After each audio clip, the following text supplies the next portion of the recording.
Did you see what it was? A person or an animal or? I can't tell. All I know is my central light came on and I just happened to glimpse and see this thing running across the yard. A good-sized man, or something that looks like a man. I don't know what it was, just that it ran across the yard. Okay. You've had problems in the neighborhood before? Yeah, my dog was killed here just recently. I don't know what it was, whatever it is, it's running. Couldn't catch it if I was going to chase it. So whatever it was standing up. I'm out here looking through the window now and I don't see anything. I don't want to go outside. Jesus Christ, you better... Gio! Hello? Get somebody out here. What's going on now, sir? That son of a bitch is about 6'9", I don't know. You see him now, sir? Yes, I'm looking right at him. Uh-oh. Okay, hang on. He's right... Is he in your yard, sir? Yeah, God, he's big. Okay, what's he in your yard? He's looking at me. Oh, the guy is on foot. I don't know what... It's big, real big person. That's all I can say. Okay, it is a person. Yeah, I think it was a person or somebody really big. Witnesses around the world report seeing monsters. Are they real or imaginary? Science searches for answers on Monster Quest.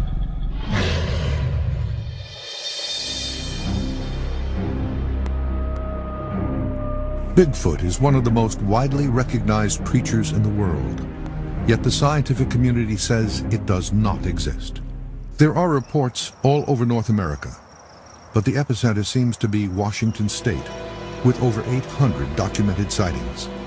This thing weighed close to 400 pounds or more. It had an extremely pointed head. This thing was huge, 8-9 feet tall. This noise was like nothing I've heard before. I found 14.5-inch footprints. Eyewitnesses describe a human-like ape creature, up to 10 feet tall, broad-shouldered, hairy, and upright walking. But where is the evidence?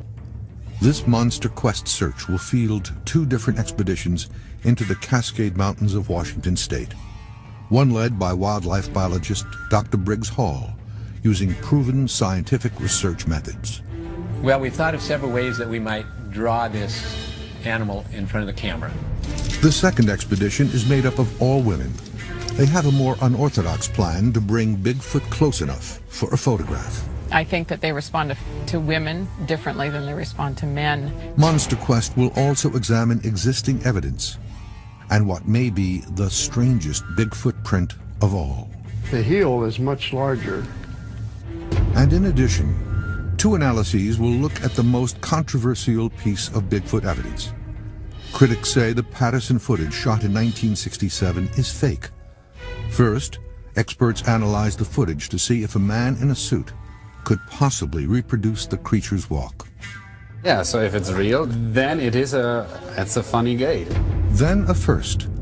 The Patterson footage has always been blurry, but now, using a digital microscope, we get the best look yet at the creature's face and make a startling discovery. The creature first made national news in 1958, when construction worker Jerry Crew found and cast footprints measuring 17.5 inches long near Bluff Creek, California, located 86 miles from Eureka. Locals nicknamed the creature Bigfoot, and the name stuck. Over the next decade, national interest in the story mostly faded until October 20th, 1967, when Roger Patterson, an amateur filmmaker, set out to Bluff Creek to do a documentary on a recent footprint discovery. But what Patterson found shocked the world. He shot 953 frames of film that many believe is the best evidence of Bigfoot. You will see that film in its entirety for one of the first times on television. Patterson passed away in 1972, never wavering from his story. But he was not alone on that fateful day. A massive bicep in the arm was, wide like that. And as it moved, you could see the muscles ripping in the thighs. And the arms, even underneath that hair, you could see the difference in the movement. Bob Gimlin was with Roger Patterson that day, and for almost 40 years was able to stay out of the limelight and controversy. But in 2004, he did this interview recounting that day in 1967. The weather was great in October, so Roger said, let's ride back up in some of them areas. We rode up that way, up that creek bed away from our camp, which was probably a couple of miles. As we came around, there's a big downfall tree with a root system in the dirt, like a crow's nest, logs jammed together. As we came around that, then, of course, the horses just blew up, and this thing was standing right alongside the creek, on the opposite side of the creek that we were on. It was massive, and the commotion of trying to get the camera out of the saddlebags while his horse was jumping around. I was watching the creature, and it was walking away. Well, the time we got the horses kind of settled down, and Roger ran across the creek, and Roger had the camera to his eye, and then he stumbled kind of and fell down on his knees, and then he got back up, and he ran over to a log that was a little ways away and stabilized himself on the log. And at that time, I rode across the creek on my horse and just sat over there. The creature makes a slight turn with its shoulders and kind of looks back.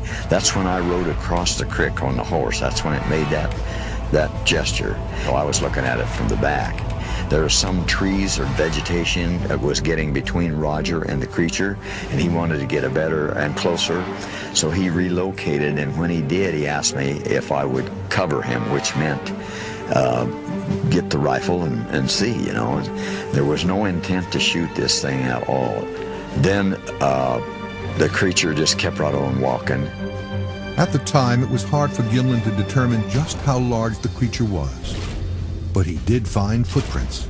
And people asked me, well, what do you think it weighed? And I thought, well, it takes a big man to weigh 350. So I said, oh, probably 350 pounds.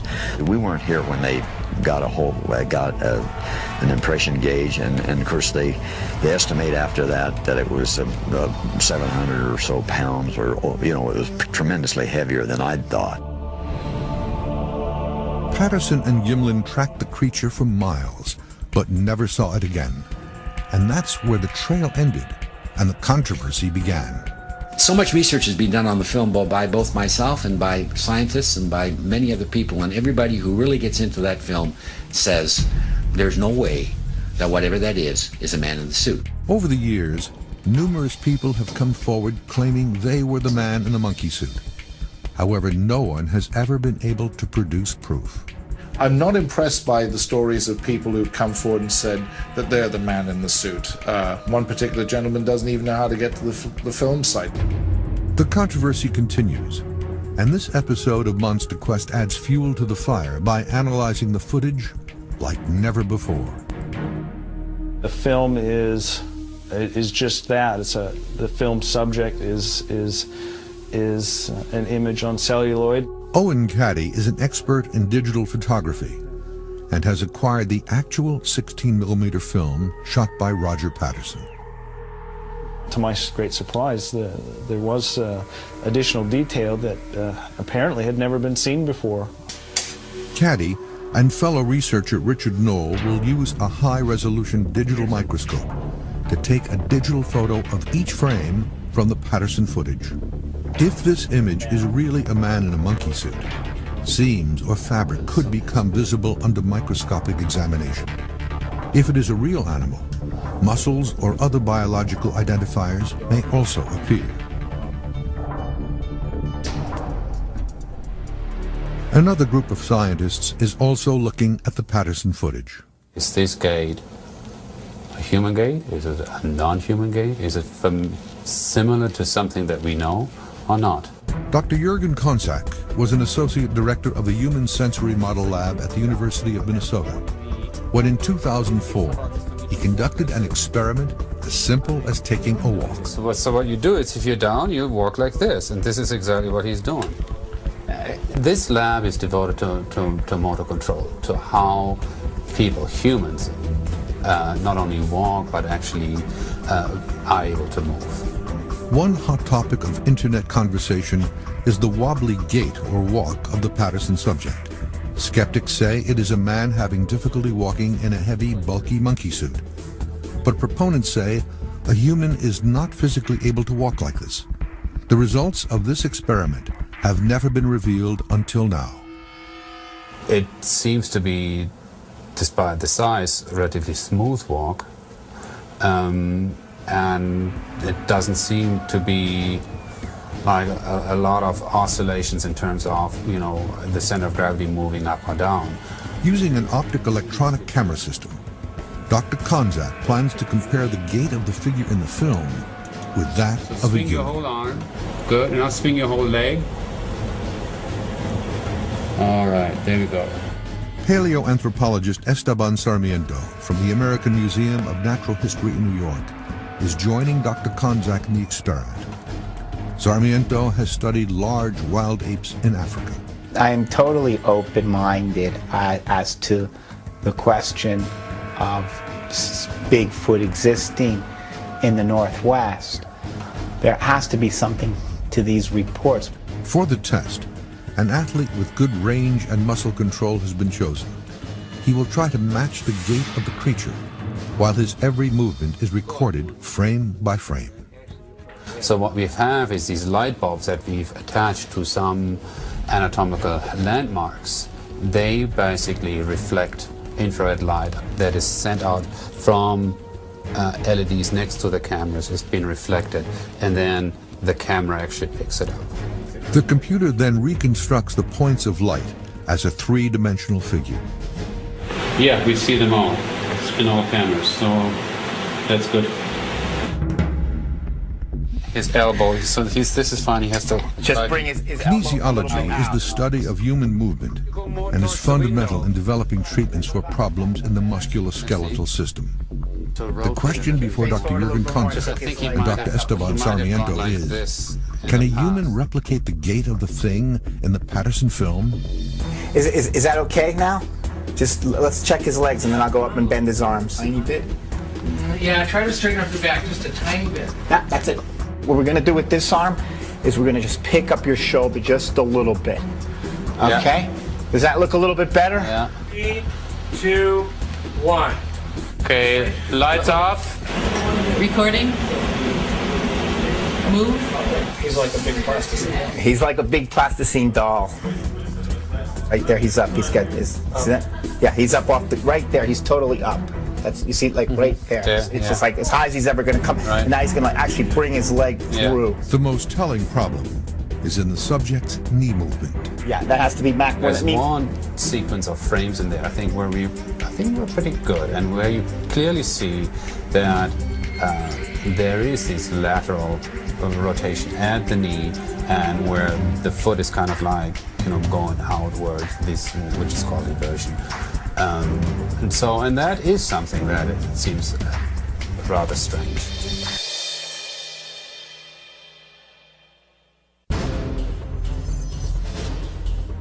The unusual gait of the creature in the Patterson film has received considerable scrutiny.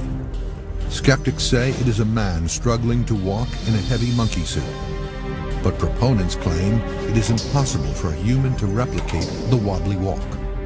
Shoulder markers are roughly around 5 feet, so we'll go a little further, we should be fine. Dr. Konzak wants to see if this athlete is able to put his body into the seemingly awkward positions of the Patterson subject.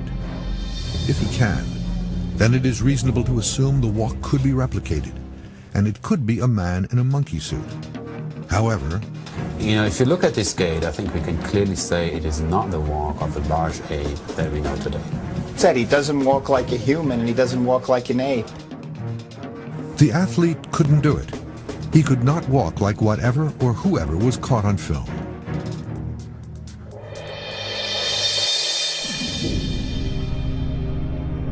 Another group of researchers believe they too have evidence of Bigfoot. I consider the Skookum expedition to be one of the most important expeditions in the Bigfoot Sasquatch phenomenon.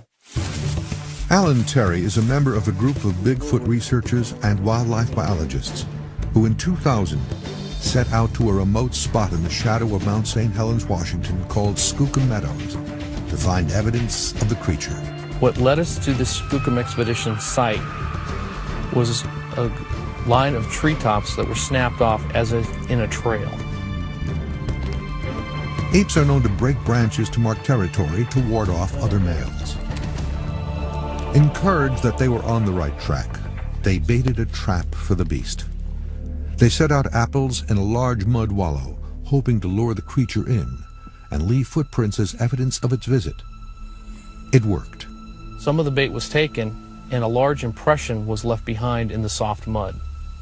The impression looked like a large humanoid creature with very long flowing hair, and it was considerably heavy as it had left a very deep impression into the mud.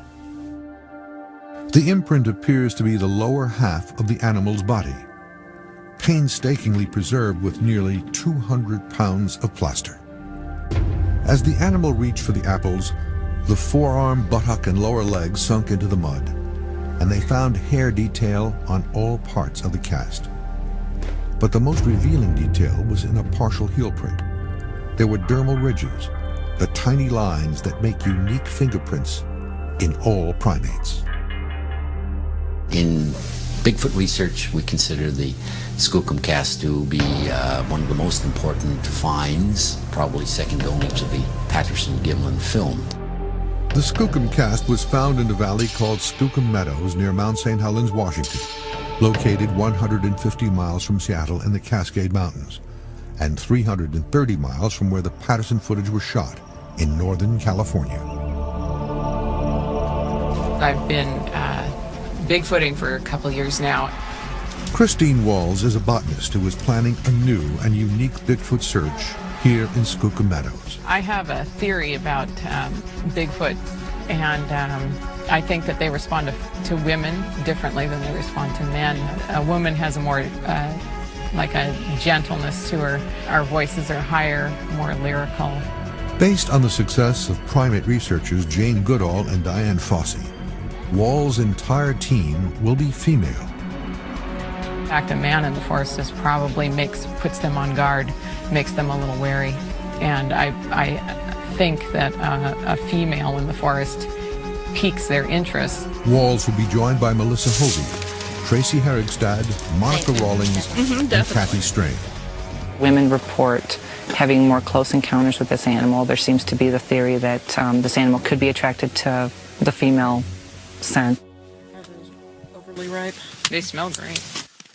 The team knows they must be much more than lucky. They will incorporate 8 vocalizations and wood knocking, another well-documented primate communication technique. My goal is to make sure whatever we're doing is scientific. We find any kind of evidence that we're collecting it in a scientific manner so it can be analyzed and not contaminated, such as DNA or hair or, apple bites that might be preserved that shows us teeth, those kinds of things. Another technique the team will use to draw the creature in on this expedition involves a less conventional approach. We sing Christmas carols and lullabies, mainly because those are the lyrics that we know. And so, but it actually works out fine because it ends up being songs that are very gentle again. I'd like to see us split into groups, perhaps early in the evening, do our own thing, maybe walk the roads, talk, sing. And then later in the evening, meet back at camp. Perhaps it would follow us in. In the event there is any activity at night, the women will be waiting with an array of low-light cameras. Trying out various camera systems, infrared, thermal, and starlight technology.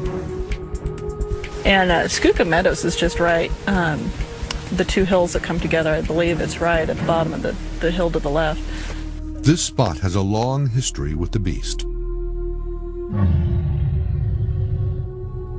Paul Kane was a traveling artist, capturing scenes across the northwestern frontier in the 1840s. While in an area that is now Washington State, Kane made a journal entry describing Native American accounts of an ape-like creature they called Skookum. March 26, 1847. We arrived at the mouth of the Cattle-Potal River, 26 miles from Fort Vancouver. I stopped to make a sketch of the volcano, Mount St. Helens. Distant, I suppose, about 30 or 40 miles. This mountain has never been visited by either whites or Indians. The latter assert that it is inhabited by a race of beings of a different species who are cannibals and whom they hold in great dread. They say that the Skookum is a giant. He is hairy. He eats people. They will not go where he lives. Skookum means mountain devil, so it's something that's very scary, something you don't want to have an encounter with. The fearsome behavior of the Skookum does not seem to match modern-day descriptions as a creature that is shy, elusive, and yet curious. Just like the animal Christine Walls claims paid her a visit in 2004. I hear at the corner of the tent that something is touching the top of the tent.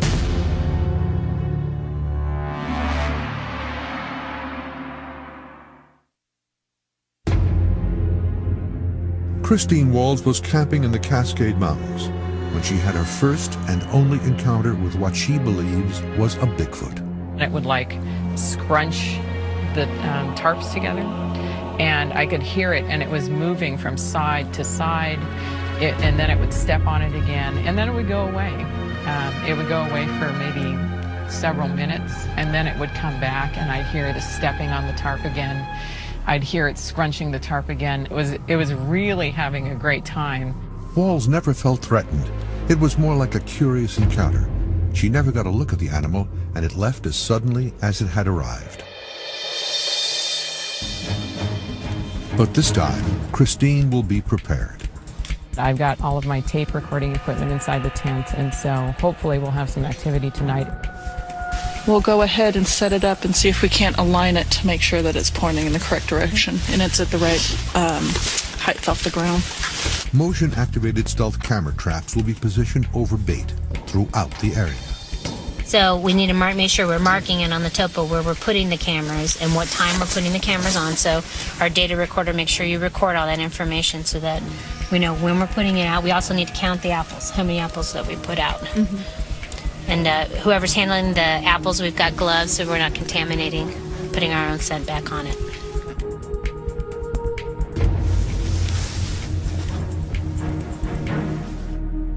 The next morning, they search the area and make a discovery just outside the main tent. Possible tracks here. Okay. Possible heel, toes. All right. And here.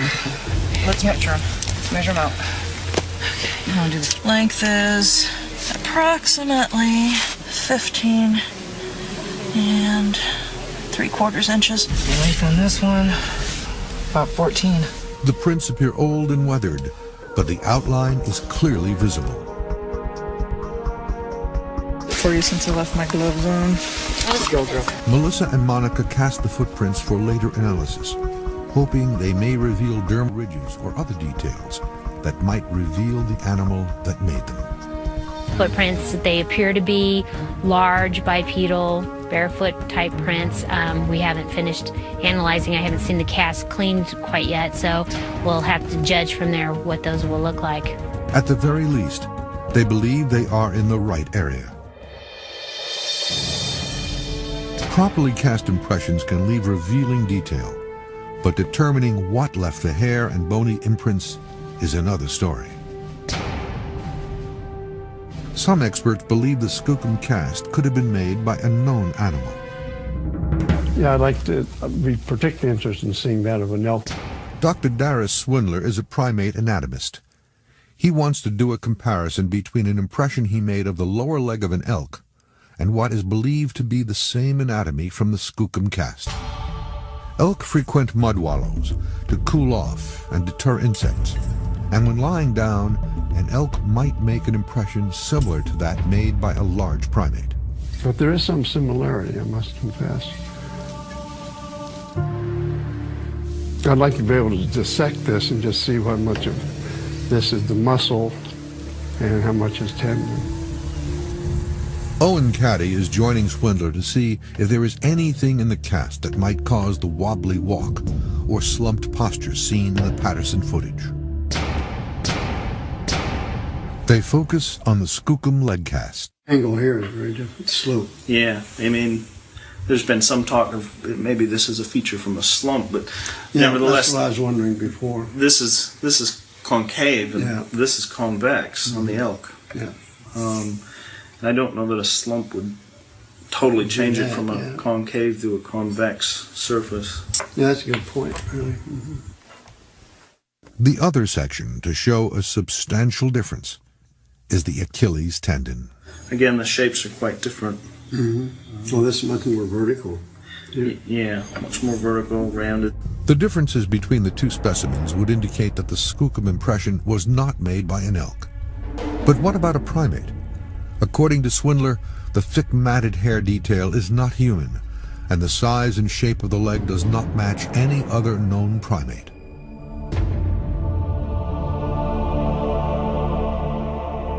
Skeptics of Bigfoot say that evidence like the Skookum cast and the Patterson footage would be more believable if it had been discovered and collected by wildlife biologists.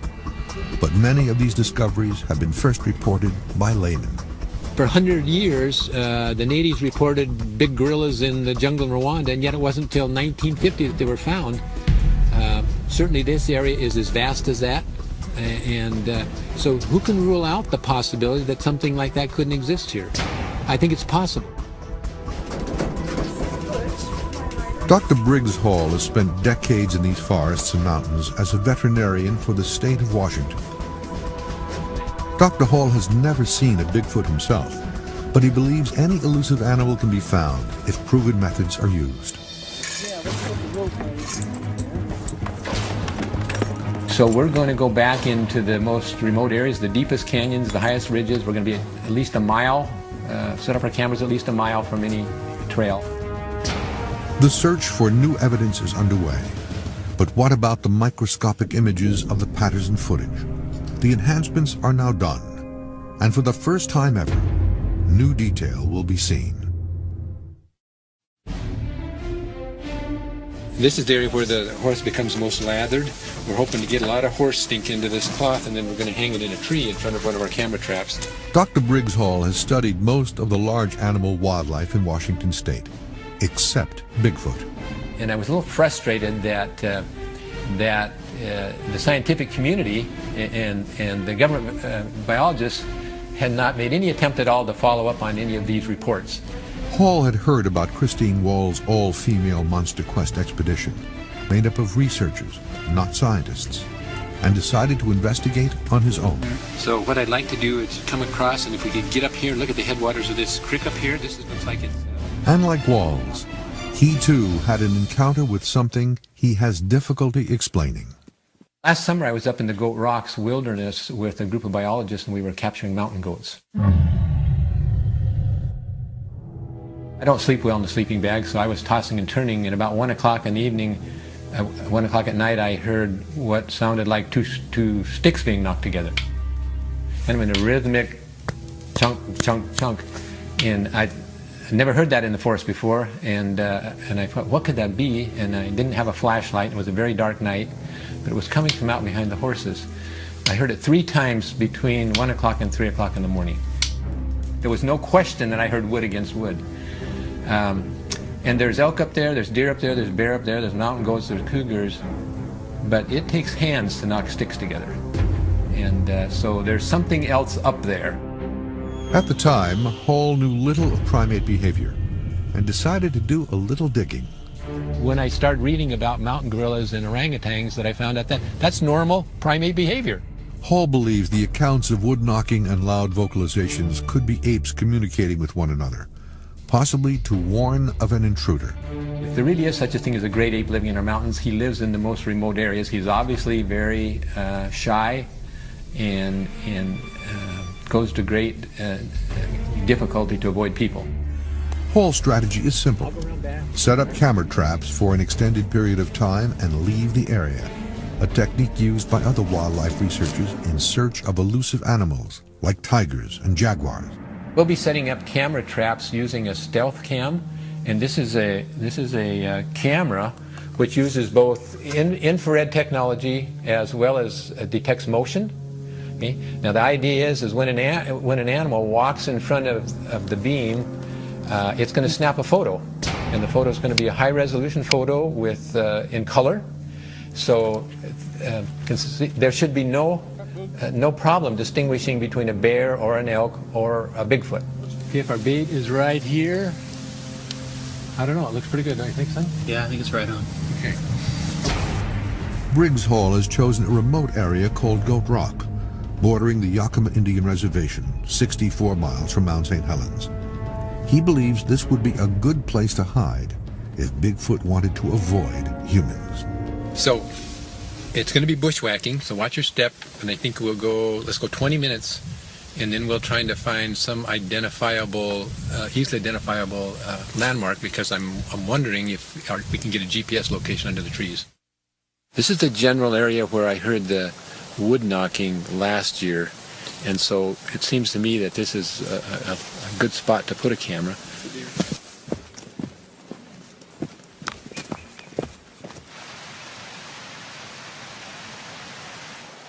If Sasquatch really wanted to find a place to go where he could avoid people, this would be the perfect habitat. You know, the areas where I want to put the cameras are quite spread out. So we're going to be hiking for 4 or 5 miles to the south and then 4 or 5 miles to the north. We're going into some really deep canyons, and we're also going to set a camera clear up in the scree on the very high ridge. So overall, these cameras are spread over probably 10 to 12 square miles. And just upstream from here, there's a major game tail crosses, so I'm thinking that's a great place to create a real stink and set up a camera. And the way the breeze moves up and down this canyon, we might just draw something in.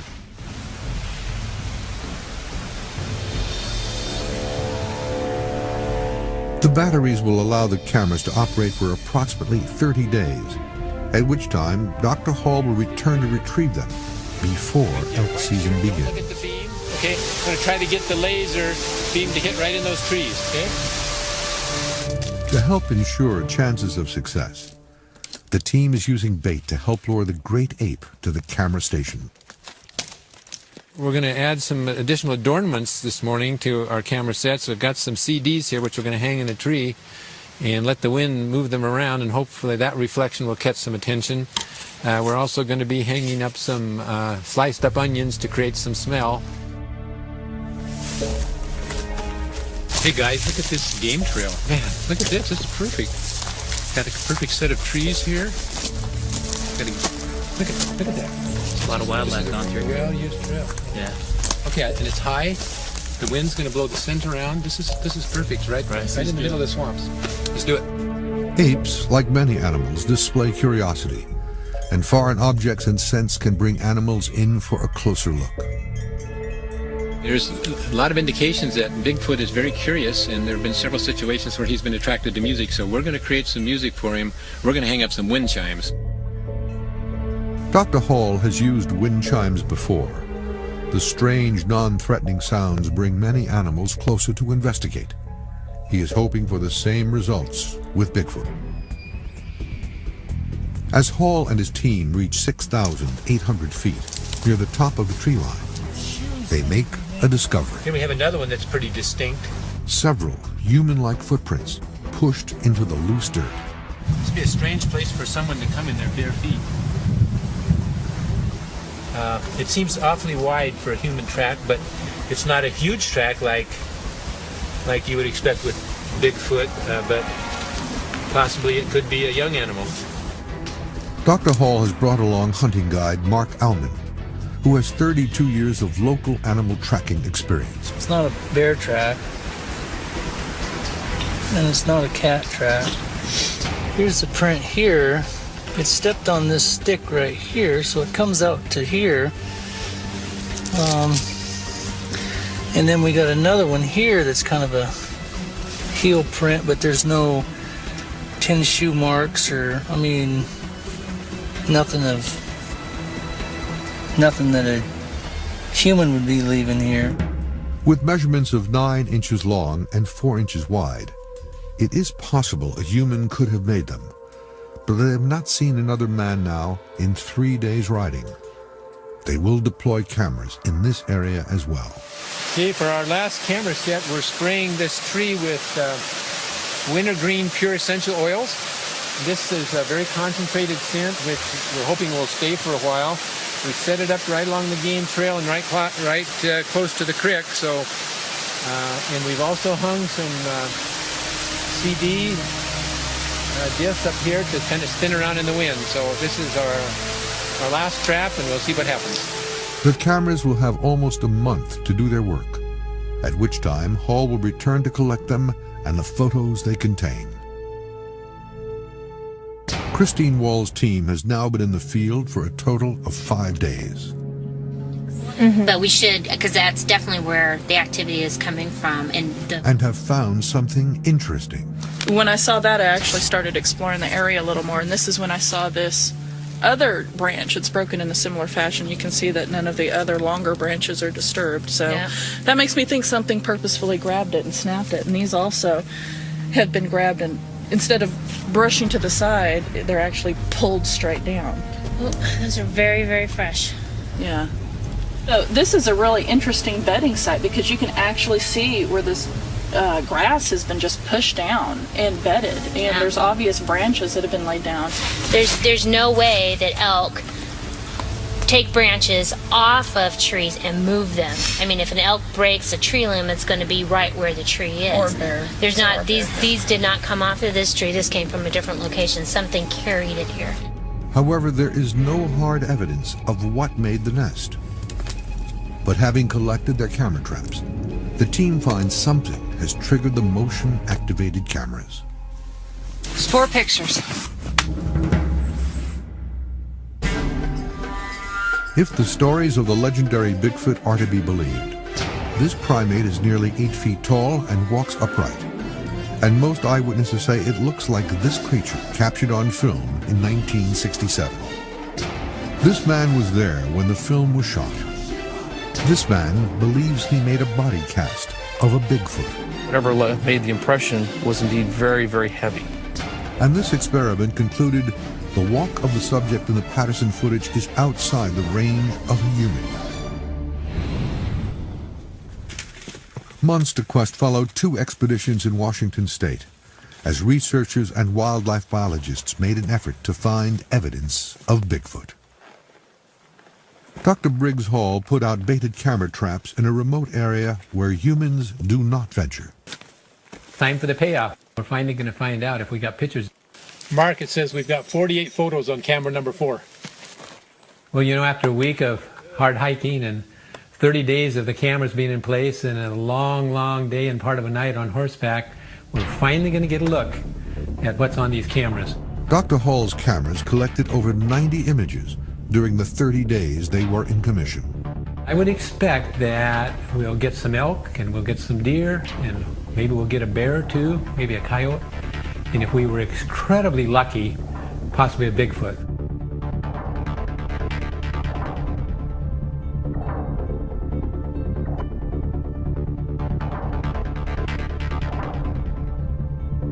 I tried to see if there was anything there that we could justify calling a Bigfoot, but there simply wasn't. Christine Wall's team was also camped near Mount St. Helens. They too had cameras in hand.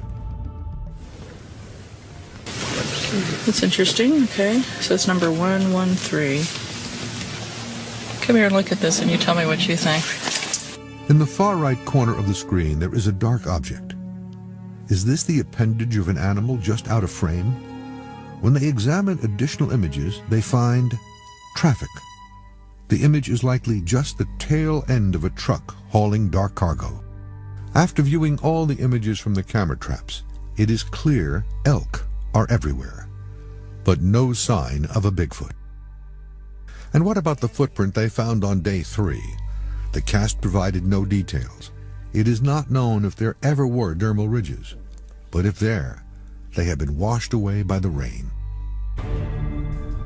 However, they were able to find something of interest. We don't have a lot of bedding areas or nests that are recorded at all. I mean, I've excavated 1.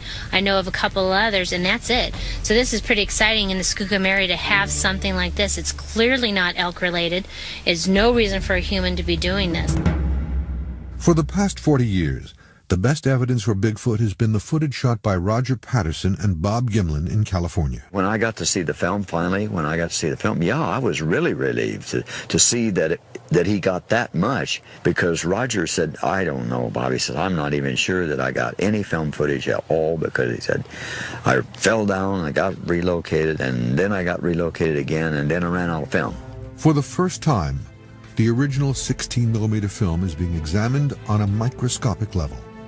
Researcher Owen Caddy used a digital microscope to take pictures of individual frames of the film. Joining Caddy is Dr. Darius Swindler. They are viewing the comparisons for the first time. They look first at the leg for any detail that might be compared to the Skookum cast. That one's sort of interesting, but here's where they start to get really pretty interesting. Unfortunately, it's too grainy. So Darius, you can see here on this image, it's just the full color image digitally pulled off the film. But as they focus their attention on the subject's head, they make an amazing discovery. And as you look at the enhanced one, you can see the level of detail has been pulled out. And you can individual parts of the face. Yeah, you can resolve the individual parts of the face, the nostrils, the mouth. When the original film is blown up to a headshot of the creature, the image becomes just a fuzzy blob. But when the enhanced digital image is blown up to the same size, the new details emerge. You could see the eyelids move up and down. That's muscle there around there, the circular muscle called the orbicularis oris. Particularly well developed was the masseter, this big muscle over here that moves the jaw.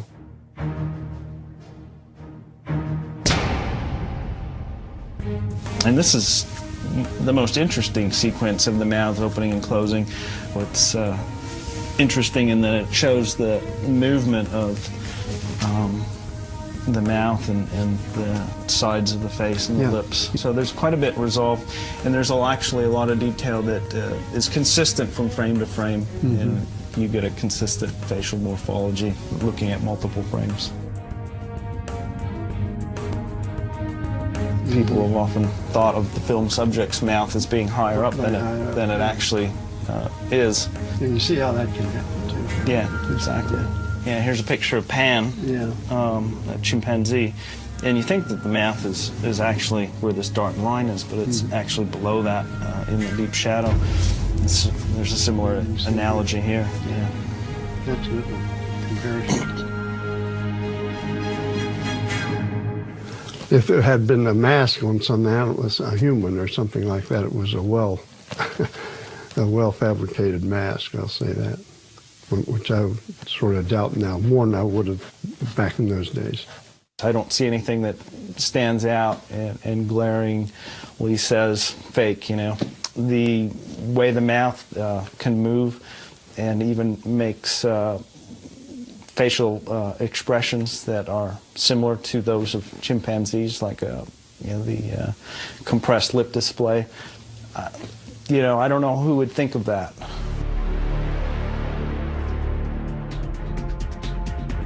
Bob Gimlin, who is the only living eyewitness from that day in 1967, is certain of what he saw. I was watching the creature and it was walking away, but I could see the face real good and I could see the eyes. The digital view of the original Patterson footage did not reveal any telltale seams, zippers, or other evidence that would point to a man in a monkey suit, but rather seemed only to reinforce the eyewitness testimony. Somebody once told me, you know, you never use a bigger hammer than you need for the job, and I imagine if they're going to film with 16mm, they're not going to be concerned with details that fine. I don't think anyone would have anticipated the ability to come back 40 years later and do photo enhancements to show details this great.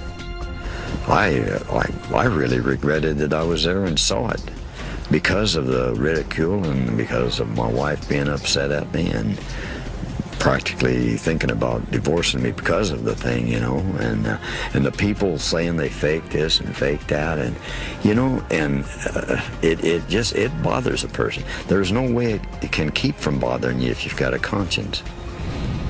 The new detail in the Patterson footage is intriguing but inconclusive.